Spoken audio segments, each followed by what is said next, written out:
मित्रांनो, लेकरं बाळं तर सगळ्यालाच आहेत हो. पण ते लेकरं बाळं, बायका, पोरं, नातवं हे सांभाळत असताना, त्यांच्याशी आपला लळा लावत असताना त्यांच्यावर आपले संस्कार पण चांगल्या पद्धतीचे व्हायला पाहिजे. त्यांच्यावर संस्कार जर तुमचे चांगल्या पद्धतीचे झाले नाही, तर पुढच्या वयोवृद्ध काळात, तुमच्या वृद्धप काळात तुम्हाला त्याचा पश्चाताप नक्कीच येईल. त्याचे कारणही असे आहे की आपण आपल्या आयुष्यात आपलं करत जगतो.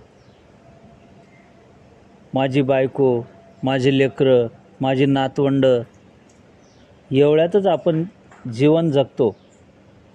पण तुम्हाला हे माहीत आहे का की आपण समाजासाठी पण काहीतरी आपलं देणं असते. ते समाजासाठी देणं आपण दिलेलं पाहिजे. समाजाप्रती तुमची भावना जी आहे ती भावना चांगली पाहिजे. तुम्ही आयुष्यभर आपल्या लेकरातच गुंतून राहिले आणि समाजासाठी तुमचं काहीच योगदान नसेल, तर समाजही तुम्हाला त्याच भावनेने बघेल की हा आपल्या याच्यातच गुंतून राहतो म्हणून. म्हणून मित्रांनो, तुम्ही आता बघताय की बरेचसे प्रकार असे झालेत. बरेचसे आता वृद्धाश्रम जास्त निघालेत. वृद्धाश्रमात वृद्ध लोकांची संख्या ही खूप प्रमाणात वाढलेली आहे.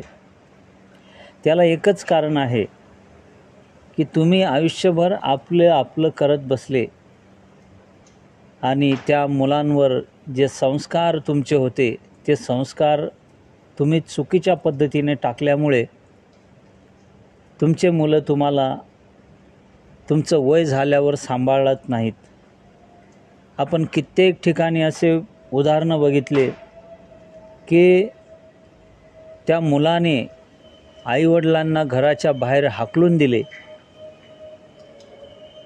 त्या मुलाने आईवडिलांना मारले. त्या मुलाने आईवडिलांना काही तर असे उदाहरणं बघितले की जमिनीच्या वाट्यासाठी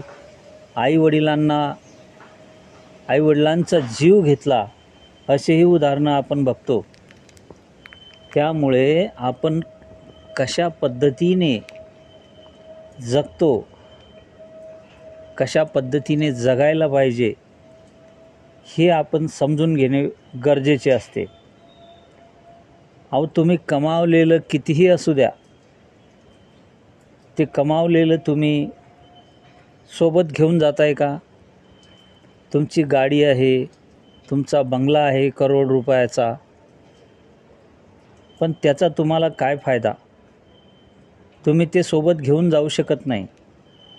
त्यामुळे तेही आपलं करण्यापेक्षा, लेकरं बाळं बायका आपले म्हणण्यापेक्षा, आपण आपल्या नात्यागोत्यात समाजात आपण आपलं योगदान काय देऊ शकतो, जेणेकरून समाजाची भावना आपल्याप्रती चांगल्या पद्धतीने उमटेल, समाजाचे आशीर्वाद आपल्याला लागतील आणि ह्या असा अनर्थ आपल्याला वृद्धप काळात मिळणार नाही, आपल्या वाट्याला येणार नाही, जेणेकरून आपल्याला एखाद्या वृद्धाश्रमात जावं लागेल किंवा आपल्याला आपल्या मुलांचे मार खावा लागेल.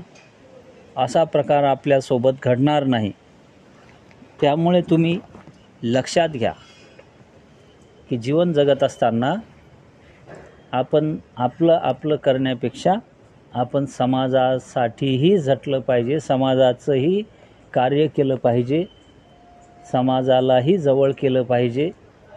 तरच तुमचा या जीवनात उपयोग होईल आणि तुम्हालाही त्या वागण्याचा फायदा होईल, नक्कीच फायदा होईल. समाजाने तुम्हाला जर आशीर्वाद दिले तर तुम्हाला नक्कीच तुमचं राहिलेलं जीवन, वृद्धप काळातलं जीवन हे सुखी समाधानी राहील